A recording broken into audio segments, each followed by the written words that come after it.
Castle Knights. I'm Ella Wood. And I'm Kirsten Hosick. And we're your hosts of Lancer Live. Our behind-the-desk reporters, Tori Campos and Ramsey Newton, sat down with Mr. Caho and Mrs. Poole last week to discuss the upcoming school year.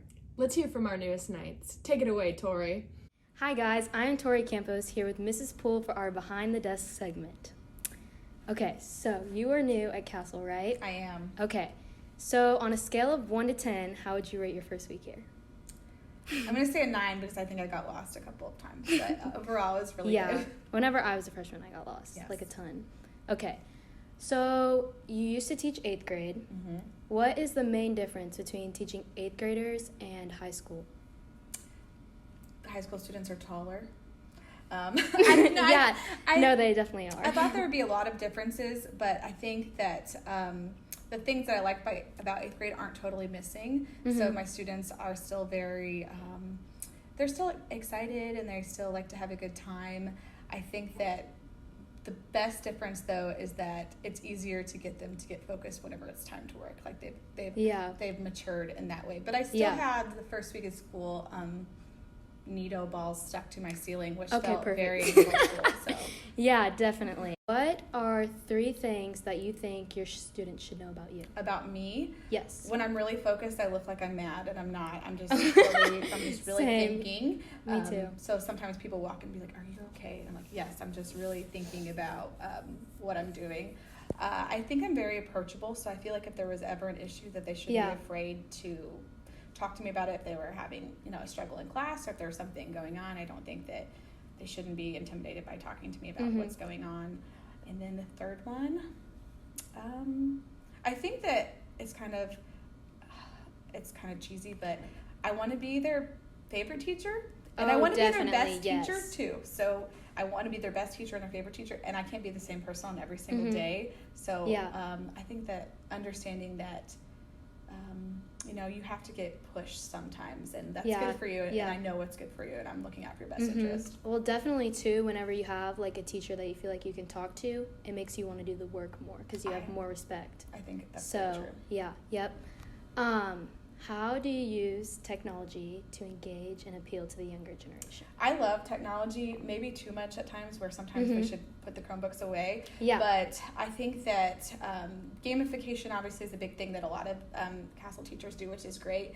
I like to make things very visual, so if we're maybe I'm making some kind of reading guide, I might use like little hints that are GIFs instead of just putting a question on there, so they're kind of looking for that, anticipating that when they're reading.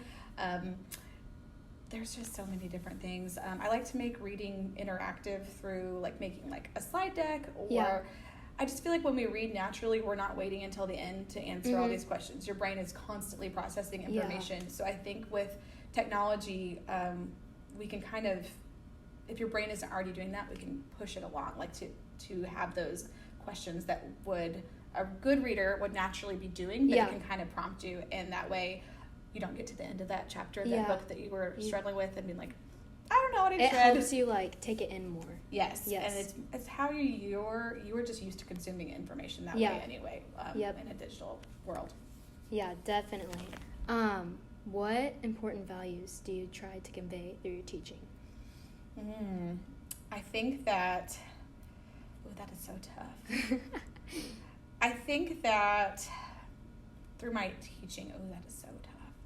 I think that we need to, exposing ourselves and valuing multiple perspectives, even if we don't agree with them, and just being willing to learn and put ourselves in different people's shoes and kind of look at it from different perspectives. I think that's really important. That definitely does help a lot. So you are part of the National Honor Society, right, with Mrs. Opel? Yes. What like made you want to do that? What interested you into helping the National Honor Society? Well, I wanted to do something to get involved, but I also know that as a new teacher, I don't have a ton of extra time because I'm starting over from scratch. So she contacted me. We were friends. Our kids are we're in the same preschool, and she was like, if you want to do something, this is a great way to get involved. And I think that it's great that there's all these volunteer opportunities that we can help you with, which I think that's important. It is, yes. Is there any upcoming events or plans happening with that National Honor Society? What we've noticed is that people, especially over the summer, weren't always checking their emails, which is totally understandable, but we will post stuff really regularly as far as volunteer opportunities. And if teachers need help, or if you have a club that you need help with, you can contact either me or Mrs. Opel, and we can kind of create those volunteer opportunities. Like, she took the lead on making a really great opportunity that helped me in my classroom, which was like having National Honor Society students helping with our kids while we were working in our classrooms, which was great. Yeah, that's awesome. All right, well, that is it for our interview with Mrs. Poole behind the desk. Thank you. Thank you. You did it. Hi guys, my name is Ramsey Newton and I'm here with Mr. Caho for our Behind the Desk segment.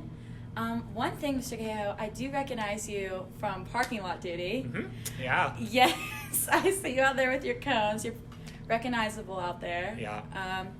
But you are a Newcastle alumni, so what is it like to be back in the building? It's a great honor. I've interviewed quite a few times here and finally got the opportunity to come back. I loved being here. My whole family went here from even my mom, who graduated from the 80s. So I've had uncles and aunts and cousins, and the whole family's been here. And we've all been alumni of Castle, and we just love it.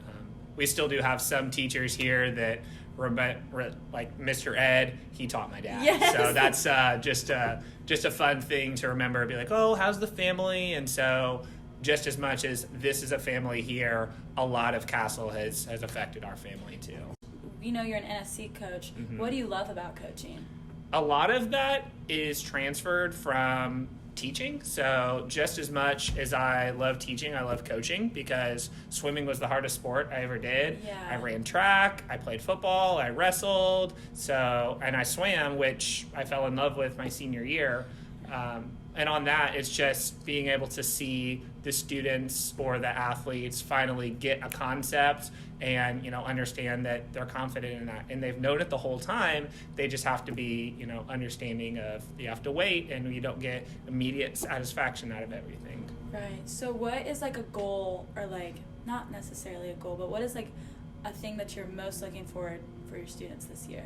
Just seeing growth. So taking them from where they're at now to where they need to be by the end of the year, and ultimately making school exciting. Even in high school, we started kind of pushing down more curriculum, and ultimately you're still all kids at heart. So it's, making school exciting and wanting kids to show up to school. I mean, that's a really big thing, especially with, COVID and everything, getting those kids back in the classroom and being able to educate them the best way we possibly can. And so what is one thing that has drastically changed just about Castle High School as a whole, from your time here as a student to now your time here as a teacher? The biggest thing has actually just been like the dress code. The dress code has just relaxed, which it comes with time. I mean, it always does.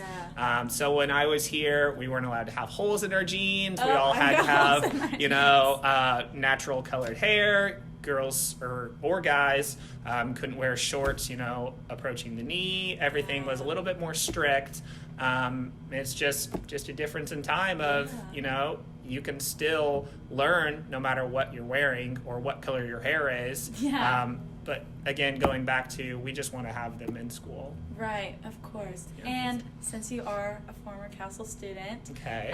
If you were to only eat one thing from lunch from our cafeteria for the rest of your life, what would it be? Oh my goodness. Well, let's see here.